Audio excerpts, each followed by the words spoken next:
ሰላም ጤና ይስጥልን ውድ የዋሊያ ሚዲያ ቤተሰቦች የዕለተ ዓርብ አመሻሽ መረጃዎች እናልፋለን። በመጀመሪያም አሜሪካ በየዓመቱ የምታካሄደውን የዲቪ ሎተሪም አቆመች።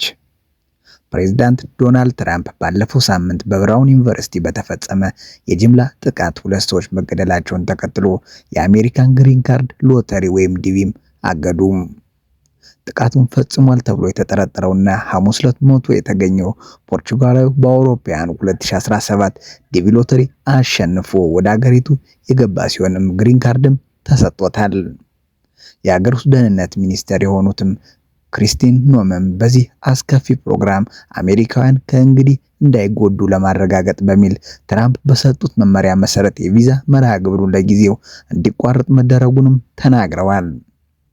የአሜሪካ ባለስልጣናት ተጠርጣሪው የ48 ዓመት ክላውዲያን ኔቬስም ቫላንቲን በዚህ ሳምንት መጀመሪያ ላይ የማሳቹሴትስ የቴክኖሎጂ ተቋም ፕሮፌሰር ኖኖ ሎሬኖ ገድሏል ብለው እንደሚያምኑም ተናግረዋል።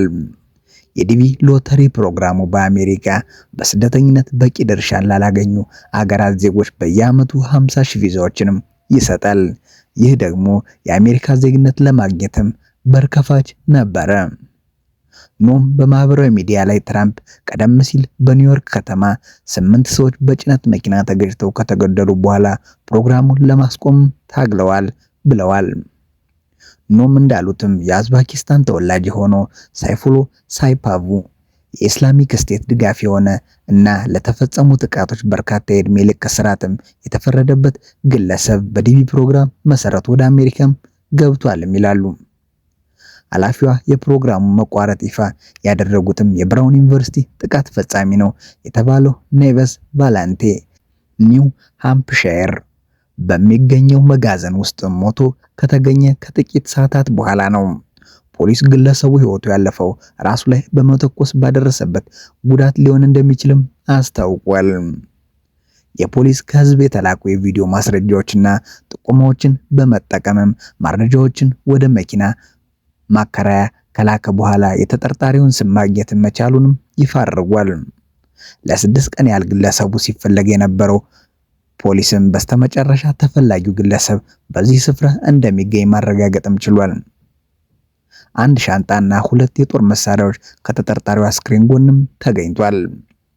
በአቅራቢያው ባለ መኪና ውስጥም የተገኙ ቁሳቁሶች ከብራውን ዩኒቨርሲቲ ከተሰበሰቡ ማስረጃዎች ጋር ተመሳሳይ መሆናቸውን የሮድ አይላንድ ጠቅላይ አቃቢ ፒተር ኔሮሃን ተናግረዋል። የብራውን ዩኒቨርሲቲ ፕሬዝዳንት ክሪስተንሰን ፓክሰን እንዳሉትም ኔቬስ ቫላንቴ ስመጥርም በሆነ ትምህርት ቤት ተመዝግቦ በፊዚክስ የዶክትሬት ዲግሪውን ለማግኘት እየተማረ ነበር። ከብራውን ጋር ምንም አይነት ግንኙነት እንደሌለውም ጭምር ገልጸዋል።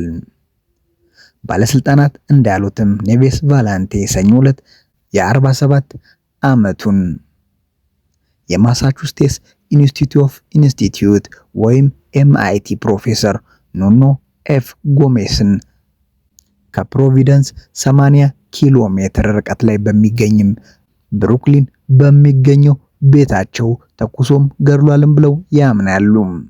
ሁለቱም ሰዎች በ1990ዎቹ መጨረሻ ላይ በፖርቹጋል በሚገኝ አንድ ዩኒቨርሲቲ ውስጥ ተምረው እንደነበረም ፖሊስ አስታውቋል። ባለስልጣናቱ እንዳሉትም የተጠርጣሪው ተሽከርካሪ በደህንነት ካሜራ መታየቱና በብራውን ዩኒቨርሲቲ የሚገኝ አንድ የዓይን ምስክር ከሰጡት ቃል በመነሳትም ተጠርጣሪ ወንጀሉን መፈጸሙን ማመናቸውንም ተናግረዋል። ይህ መኪና ፕሮፌሰሩ በጥይት በተገደለበት ቦታም አቅራቢያ ታይቶ ነበር። ባለስልጣናት ለሁለቱ ጥቃቶች ለመፈጸም ምክንያት የሆነው ጉዳዩም ይፋ አላደረጉም። በአውሮፓውያኑ ታህሳስ 13 2005 አንድ ታጣቂ በብራውን ዩኒቨርሲቲ የምህንድስና ትምህርት ክፍል ህንፃ ውስጥ በመግባት ተኩስ ከፍቶ 2 ተማሪዎች ሲሞቱ ሌሎች 9 ደግሞ ቆስለዋል። ወደ ቀጣይ መረጃ ስናልፍም ኢትዮጵያ ውስጥ በአማራ ክልል በግጭት መካከል መፈናፈኛ ያጡ ሲቪሎች በአማራ ክልል በኢትዮጵያ መከላከያ ሰራዊትና የፋኖ ታጣቂዎች መካከል በሚከሰቱ ግጭቶች መፈናፈኛ ያጡ ሲቪሎች በመሃል ተጎጂዎች መሆናቸውም ተዘገበ።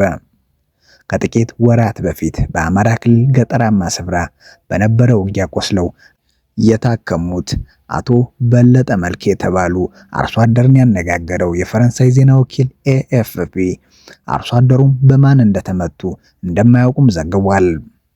በአካባቢያቸው በነበረው ውጊያ መሃል በተባራሪ ጥይት የቆሰሉት አቶ በለጠ አዲስ አበባ ሕክምና ከተደረገላቸው በኋላ እግራቸው መንቀሳቀስ ባለመቻሉ መቆረጡንም ለዜና ወኪልም ይናገራሉ።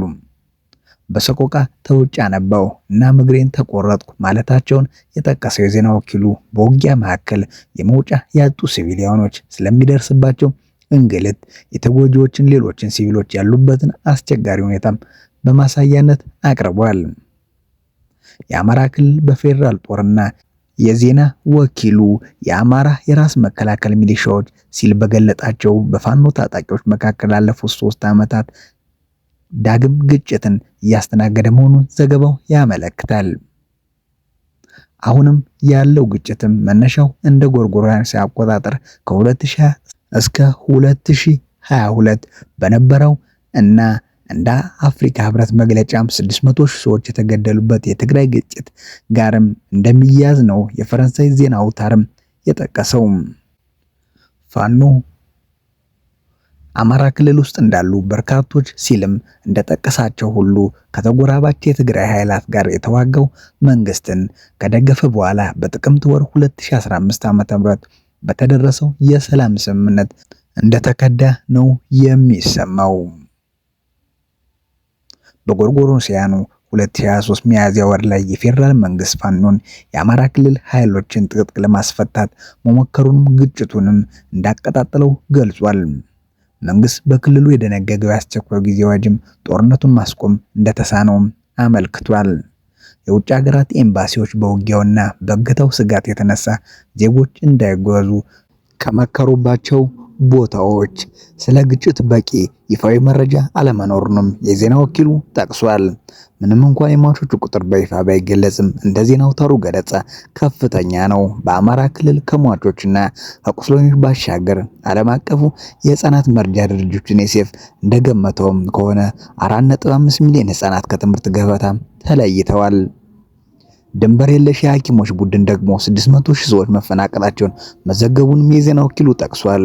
ሲቪል ህብረተሰብ ላይ የሚደርሰው ጉዳትና እንግልትም ሁለቱ ተቀናቃይ ኃይሎች አንዳቸው ሌላቸውን ተጠያቂ እንደሚያደርጉ ዘገባው አክሎም ገልጿል።